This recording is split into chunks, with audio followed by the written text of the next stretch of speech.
ปีแล้ว5 ปีโอ้มีอะไรซะ40ปลาย40 ปลาย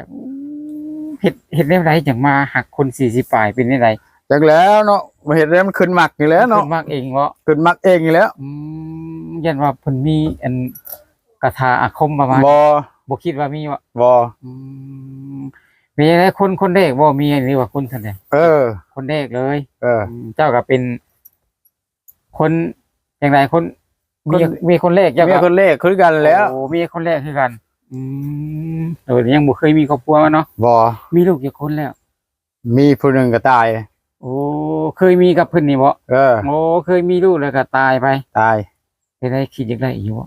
คิดอยากได้อยู่แต่มันบ่อยากได้แล้วเป็นไรคือบ่อยากได้อ้าวคืออยากได้มันต้องอยากได้เมียแล้วมันบ่แข็งแรงเนาะโอ้เมียบ่แข็งแรงเป็นน้ำเมียแล้วอยากได้อยู่เรื่องอยากได้โดยเป็นอะไรที่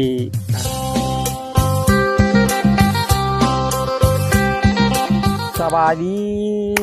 ดีและสวัสดีพ่อแม่พี่น้อง FC กันเบิดสู่คนหรือว่าสิเป็น FC ทั้งฝั่งไทยฝั่งลาวต่างประเทศก็ยินดีต้อนรับเข้าสู่ช่อง YouTube บ่าวบุญจันทร์ Channel อีกแล้วพ่อแม่พี่น้องเอ้ยโดยกลับมาพบมาพ้อกันอีกคือเก่าคือเดิมเติมพลังทุกครั้งที่บ่าวจันทร์มาถ่ายคลิปก่อนอื่นบ่าวจันทร์ก็ขอกราบพ่อแม่พี่น้องฝากกดไลค์กดแชร์กดติดตามกด Subscribe ให้บ่าวจันทร์นำนี่เด้อทุกคนเด้ขอให้บ่าวจันทร์มีกำลังแรงใจทำคลิปต่อไปอีกเนาะโดยเปิดคลิปออกมามื้อนี้พ่อแม่พี่น้องก็เดินทางมาหาทางอีกหนึ่งครอบครัวพ่อแม่พี่น้องเนาะก็คือครอบครัวของแม่ใหญ่ฝ่ายพ่อแม่พี่น้องเอ้ยคนนี้พ่อแม่พี่น้องแต่งงานกันมาได้หลายปีพ่อแม่พี่น้องเนาะก็ลูกเต้าก็บ่มีพ่อแม่พี่น้องบ่มีลูกบ่มีหลานเลยพ่อแม่พี่น้องอยู่ตัวเดียวลำพัง2 ตายายพ่อแม่พี่น้องเพิ่นก็มีผัวเด็กพ่อแม่พี่น้องเนาะตอนนี้เพิ่นก็มีแฟนเป็นวัยรุ่นพ่อแม่พี่น้องเอ้ยทางแม่ใหญ่ฝ่ายนี่ก็คือสิอายุหลายพ่อแม่พี่น้องประมาณ4-50 ปีแหละพ่อแม่พี่น้องเลยตอนนี้ทางแม่ใหญ่ฝ่ายเพิ่นได้พูดนะเฮือนซานของเพิ่นพ่อแม่พี่น้องเพิ่นกำลังบึกบืนด้วยว่าเผาถ่านพ่อแม่พี่น้องสุดเฮ็ดด้วยความสามารถของเพิ่นเองพ่อแม่พี่น้องเพื่ออยู่รอดเนาะพ่อแม่พี่น้องก็น่าสงสารในครอบครัวของเพิ่นพ่อแม่พี่น้องด้วยว่าครอบครัวของแม่ใหญ่ฝ่ายเนาะตอนนี้ก็สิเข้าไปไปล้มหรือว่าเข้าไปสอบถามเพิ่นว่าปีนี้เพิ่นเฮ็ดนาได้เข้าจักสอบแล้วก็ปีนี้เพิ่นทำอาชีพหยังที่หน้าแดงนี่พ่อแม่พี่น้องเนาะตอนนี้ก็บ่าวจันทร์ก็มาฮอดจอดถึงทั้งเพื่อนทางซานหรือว่าทางเตียงให้ถึงหน้าเพิ่นเป็นแล้วเป็นที่เรียบร้อยพ่อแม่พี่น้องเอ้ยเนาะตอนนี้ก็พุ่นน่ะพ่อแม่พี่น้องน่าสิเป็นเพื่อนเพิ่นพ่อแม่พี่น้องเนาะก็น่าสงสารที่ดูเพิ่นอยู่พ่อแม่พี่น้องเพราะว่าบ่อนอยู่บนพักเพิ่นนี่ก็คือสิอัตคัดหรือว่าลำบากพ่อแม่พี่น้องเอ้ยตอนนี้ก็เข้าไปล้มกับแม่ใหญ่ฝ่ายเลยพ่อแม่พี่น้องทางเพิ่นนี่ก็เผาถ่านอยู่พูนพ่อแม่พี่น้องแต่ละมื้อว่าเพิ่นเฮ็ดหยังพ่อแม่พี่น้องเนาะก็อยากฮู้เนาะพ่อแม่พี่น้องทาง FC ของเฮานี่ก็อยากให้ถ่ายทำเนาะติดตามเบิ่งชีวิตของแม่ใหญ่ฝ่ายพี่น้องว่าเป็นจังได๋พี่น้องเนาะหลังจากก่อนหน้านี้เนาะก็บ่าวจันทร์ก็เคยมาถ่ายทำเพิ่นพี่น้องมาถ่ายทำบรรยากาศทางตรงไห้ตรงหน้าทางเฮือนเพิ่นพี่น้องนี่ก็เป็นเฮือนเนาะพี่น้องเนาะโดยกันน่าสงสารเพิ่นพี่น้องเอ้ยทางครอบครัวของแม่ใหญ่ฝ่ายเนาะไปพี่น้องไปติดตามรับชมกันเลยเนาะเข้าไปล้มกับเพิ่นน่ะตอนนี้ก็มาฮอดจอดถึงบ้านเรือนซานของแม่ใหญ่ฝ่ายได้เป็นที่เรียบร้อยพี่น้องเอ้ยบันไดเพิ่นเบิ่งนี่พี่น้องเรือนเพิ่นเนาะน่ะเจ้าของมันก็น่าสิอยู่พุ่นแหละทางเตาพุ่นแหละพี่น้องเอ้ยแม่ใหญ่ฝ่ายนี่ฝ่ายจ้าสบายดีไม่ใช่ฝ่ายจ้าติดเตาขออนุญาตติดไม้ได้ไหมเนี่ยติดไม้เลยเตาเห็ดเตาเอาไม้ยังไม่ริบหรือไม่ห่าวใส่นี่นะไม่ห่าวนี่แหละหาเก็บเอาแหละไม่ห่าวไม่ทำนาเจ้าของวะหน้าตัวเองนี่แหละแล้วเก็บเอาแกะหาเก็บเอานี่แหละเผาเป็นอะไรเผาเป็นอาชีพเลยบ่หรือว่าอะไรเดี๋ยวเป็นอาชีพนี่แหละเฮ้ยเป็นอาชีพใช่แล้วเนี่ยพอได้เงินใส่เฮ็ดขาย เต่าใหญ่ซำนี้ควัดได้ประมาณจักสอบแต่ละครั้งแม่พะ อันนี้นะ โดย ได้เทื่อ4ซอ โอ้เธอสิชอบจักมื้อเจ้าสิได้ควัดมัน โอ้ย5-6มื้อพุ่นแหล้ว 5-6มื้อพุ โอ้ย ติดไว้อยู่บ่จุนี่ติดไว้อยู่บ่ ลังเทื่อก็ยะลังเทื่อก็ติดไว้อยู่ลังเทื่อก็ยะ โดย ลังเทื่อมันลุอยู่ทางในพุ่นมันลุ ขายได้ อยู่ จักสอบได้ขายจักสอบแล้วแม่ยายฟ้าเคยได้ขายแล้วบ่ เคยได้ขายก็ดำแล้วช่องเทื่อขวดลังเทื่อก็ช่องเทื่อขวดจังเทื่อขวดจังไปขายเท่านึง โดยเป็นยังไงข้าวน้ำได้บ่ดอกบ่ แล้วบ่แล้ แล้วไล่บ่ปีนี้ ได้เข้า6ชอบปี ได้ นี้ ข้าว6สอบ เฮ้ย อืม อืม เป็นไงน้ำบ่งามบ่เดือนนี่เลย มันบ่งามนี่แหละ บ่งามบ่ได้ใส่ปุ๋ยบ่ บ่มีเงินมีคำใส่บ่มีปุ๋ยบ่มีเงินซื้อปุ๋ย บ่ได้ซื้อปุ๋ย บ่ได้ซื้อปุ๋ยใส่ หาเงินบ่ได้ หาเงินบ่ได้นี่แหละ ได้ข้าว6สอบ ได้เข้า6ชอบจะกินแต่ฮอดมื้อใดเลย อยู่กันจักคนนำเพื่อนนี่ 2คนผัวเมียนี่ สอง แหละ คนก็มีได้ข้าว เห็นไหม 6สอบ มัน กินบ่แม่ใหญ่ฝ่ายกุ้มบ่ ก็บ่คุ้มแหละมันเบิดก็ไปหาคอกิน เอ้าขอกินกับขอไล่เขาก็ให้อยู่บ่ ผู้ให้ผู้บ่ให้อะไร เอายังไปขอ เอาปากเป้าซื่อๆนั่นแหละไปขอ เป้าไปขอ นี่ อื บ่มีแหละบ่มีของฝากของหยัง บ่มี แล้ ข ว องผักของต้นเลย บ่มีของฝากของต้อนแล้วเฮ็ดได้เฮาหาบ่เฮาเฮ็ดบ่ได้ โดย เฮ็ดหยังก็เฮ็ดบ่ได้ไปซิ ข แห อ ละ นี่หมายถึงว่าเวลาหาบ่ทันบ่ แม่น เวลา หา หาบ่ บ่ ทั ทัน น แล้วจังไปขอ ยังไปขอหมู่ โอ้โดย ขอลูกหลาน ถ้าว่าเฮา กิน เฮาหาได้หาทันเฮ็ดแบบนี้อยู่ตลอดก็สิบ่ได้ขอเนาะ แม่น อืม เฮ็ดไปสิตลอดเฮาหาทันก็เฮาก็ โดย ซื้อเอา ขอไปแล้วมีอยู่บ่ผู้บ่ให้เด้อมีอยู่ ก็มีอยู่ผู้ให้ก็ให้ ผู้ให้ก็ให้เนาะ เฮาก็บ่ได้ไปหาหมู่คู่คน โอ้ เอาไปตั้งแต่เฮาลึงเฮาเคยเฮา โดย รู้จักเขาแหละเฮาก็ไป อืม ก็ไปหม้องอื่นเขาก็ให้อยู่ดอก จ้า อืมนี่ไปน้ำเถียงลูกเถียงหลานตัวเอง โอ้ ซื่อ ข่าวของถึงลูกถึงหลาน ๆ เนาะ ขอน้ำเถียงลูกเถียงหลานตัวเองบ่ได้ไปไกล ถ้าเอาเฮ็ดทานไปแบบนี้บ่กุ้มบ่ไอ้ฝ่ายกุ้มกินอยู่บ่หรือว่าจึงหาแบบ บ่กุ้ม ซื้อ นะ นำ หาชื่อน้ำนี่แหละ ชื่อปลาแดกปลานัวแน่ หา ชื่อเขาแน่แบบสิมันก็บ่ แต่ กุ้ม หมาย นะ ถึงว่าถ้าเอ้ยฝ่ายนี่ลูกนี่มันเป็นอะไรกับฝ่ายลูกเต่าเป็นอะไร ลูก ให้ เพราะว่า เกลี้ยง บ่ให้มันเตก ความหมาย ควา นะ มหมายมันน่ะบ่ให้มันเตกบ่ให้มันวีแล้วก็ โดย นี่ถ้ามันเตกแล้วก็มันพิวออกไปทั้งนี้แล้วกัน โอ้ เต่าน่ะ มันก็ จ้ะ ทานมันก็สิบ่งาม อื มันก็ไหม้เป็นกี่เท่าเบิด เป็นกี่เท่าเบิดเนาะ กับเฮาบ่รูปมันพิวเด้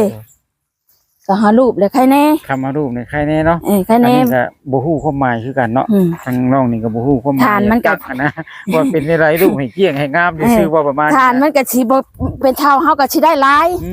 ม คันมันบ่พิวนั่น โดย เฮาก็สิได้หลายซอกคันมันพิวมันเป็นกี่เท่าแล้วเฮาก็ได้เทื่อ3ซอบ โอ้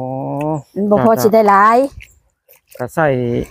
ช้เวลาอยู่6มื้อจังได้ควัดรอบหนึง เออ อื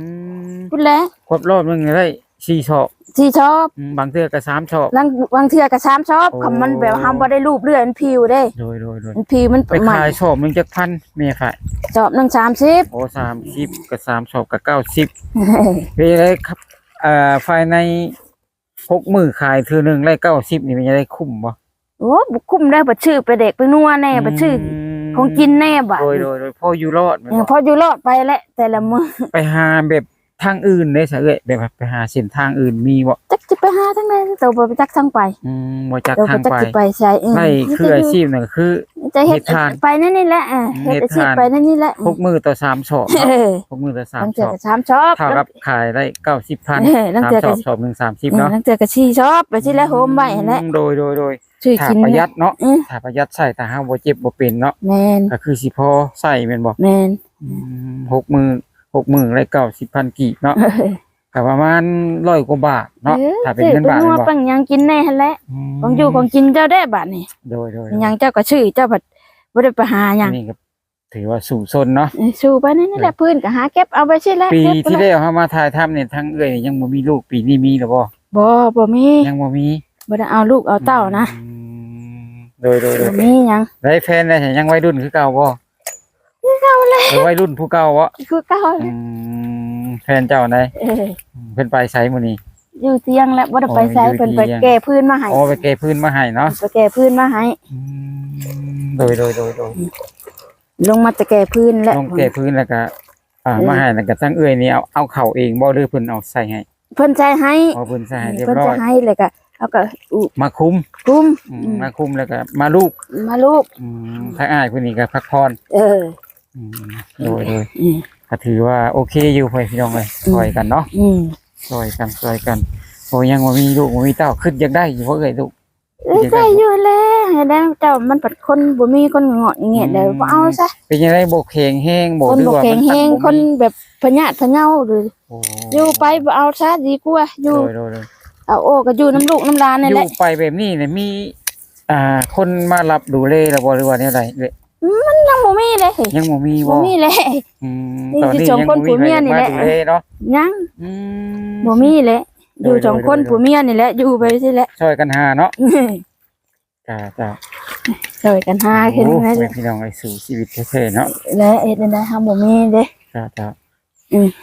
อน อนอยู่หน้าเป็นประจำบ่ นอนอยู่หน้าประจำแล้วบ่ได้เข้าบ้านเข้าเมืองเลย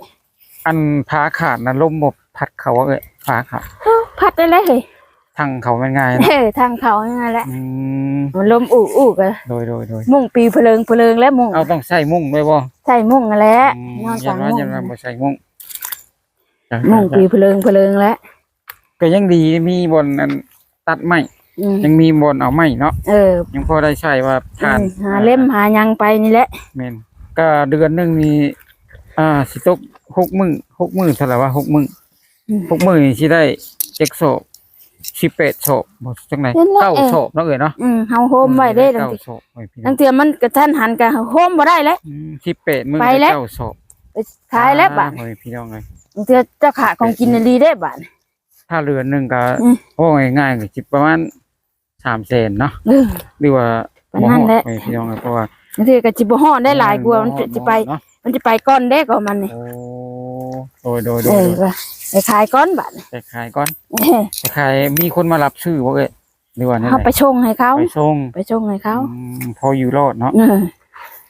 เจะไปจากซื้อไปเด็กไปนัวกินหั่นแหละ โดย ที่ของอยู่ของกินเลย ชื่อในอยู่ในกินเนาะ นี่สินะอยู่ในกิน โอ้เฮ็ดหน้ากันได้บ่เข้าบ่ได้หลายปี บ่ได้หลายเป็น ใน6ศอก ได้ข้าว6ชอบ ปี จักสิ ตะ กิน เก้า เฮา ได้ บ่ได้ เด้อปี ปีแต่เก่าไปกายนี่ได้เรืออยู่เรือกินนั่นเฮากินตลอดได้เนาะ เออ เรืออยู่เรือกินนั่นได้ประมาณ20ชอบ โอ้ เอาเรือกินตลอดนั่นเด้ จ้า ให้ปั่นแล้วนั่น เรือจากหมายถึงว่าเกี่ยวไว้แล้วมาปั่นอะไรเช้าศอก เออ ปีที่แล้วเนาะ ปีที่แล้ว ปีนี้คือได้น้อยใช่ไหม ปีนี้น่ะได้น้อยปีนี้มันหญ้าขึ้น โอ้ยากขึ้น หญ้าขึ้น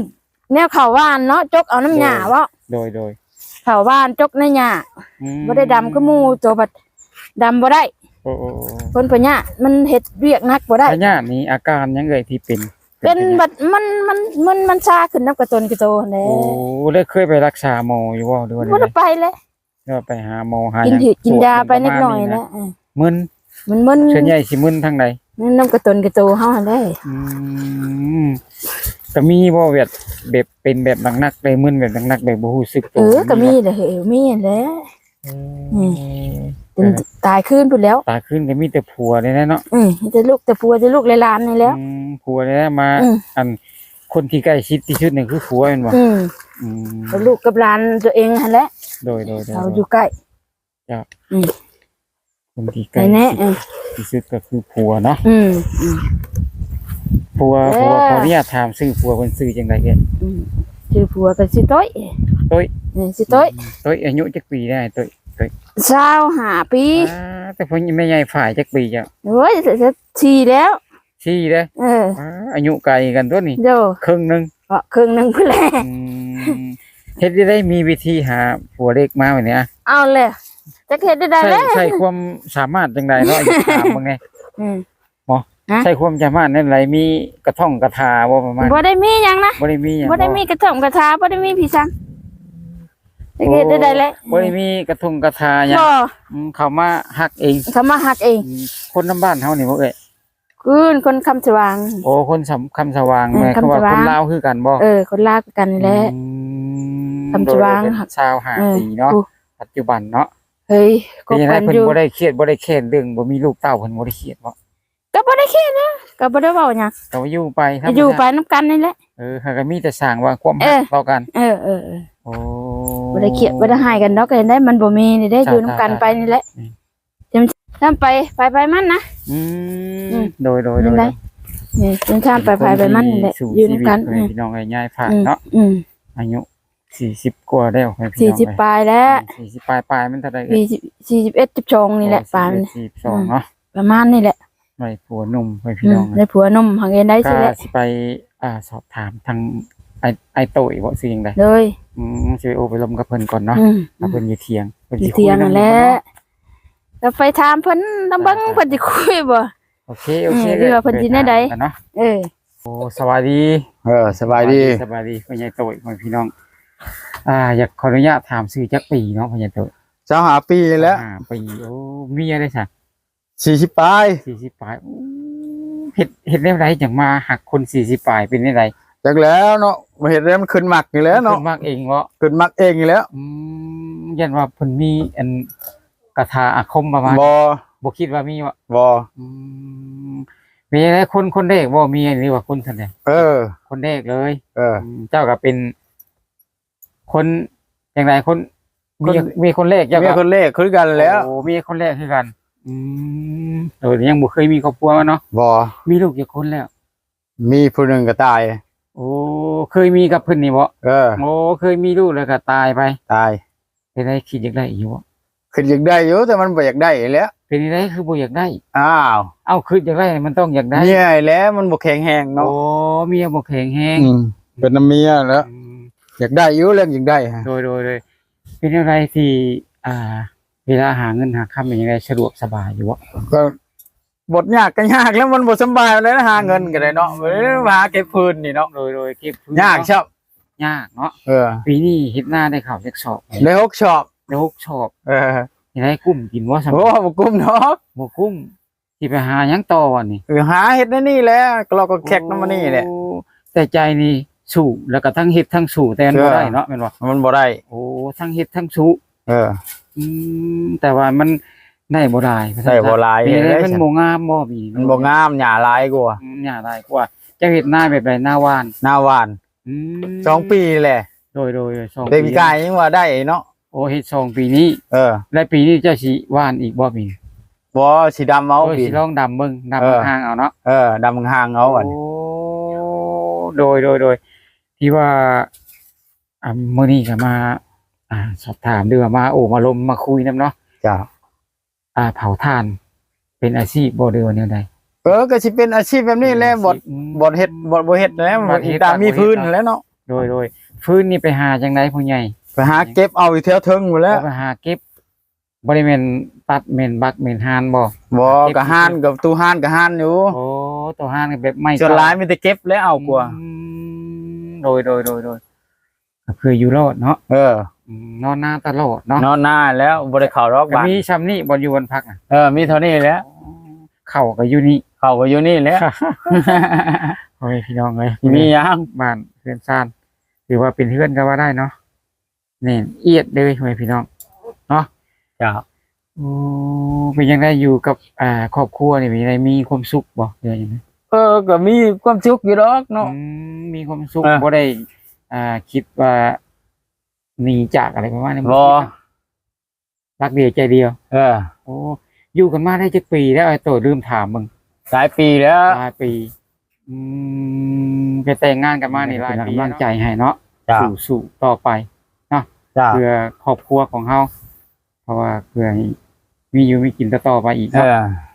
สุดใจแล้ว เป็นกำลังใจให้เนาะไอ้โตเนาะ จ้ะ สู้ สวัสดี สวัสดี อย่าแตกเงานี่น่ะ บนอยู่บนเสาเพิ่นไปพี่น้องเลยบนพักเพิ่นไปพี่น้องเพื่อนซานของเพิ่นเนาะไอ้โตยกับแม่ใหญ่ฝ่ายเพิ่นพี่น้องเพิ่นมีแฟนยังเด็กกว่าพี่น้องหรือว่ายังน้อยกว่าเนาะห่างกัน20กว่าปีพี่น้องเลยไอ้โตยกับเอื้อยฝ่ายพี่น้องนี่เพื่อนซานบนอยู่บนพักเพิ่นพี่น้องโอ้เนาะเพิ่นก็สู่อย่างเต็มที่อย่างเต็มสฤทธิ์ สุดใจเพิ่นแหละพ่อพี่น้องเนาะอาชีพเพิ่นก็คือเผาถ่านเนาะพ่อพี่น้องหลักๆเนาะปีนี้ทั้งแม่ใหญ่ฝ่ายกับพ่อใหญ่โตยพ่อพี่น้องเฮ็ดนาหว่านเนาะปีนี้ก็ได้เข้า6กระสอบพ่อพี่น้องบ่ฮู้ว่าสิกินฮอดมื้อใดพ่อพี่น้องเอ้ยเนาะโดยคณะสงสารเห็นดูเพิ่นอยู่ดอกพ่อพี่น้องเพราะว่าเพิ่นก็สู้ซนเพื่อชีวิตอยู่พ่อพี่น้องแต่ว่ามันบ่หาบ่ได้ใช้บ่ทันเนาะโดยจังใดก็ขอบบุญขอบคุณเนาะพ่อแม่พี่น้องทั้ง FC ที่ติดตามชมช่องบ่าวจันทร์มาตลอดพ่อพี่น้องเอ้ยก็ถ้าพ่อแม่พี่น้องท่านใดเนาะสนใจอยากจะช่วยเหลือครอบครัวของเพิ่นพ่อพี่น้องหรือว่าอยากให้เพิ่นมี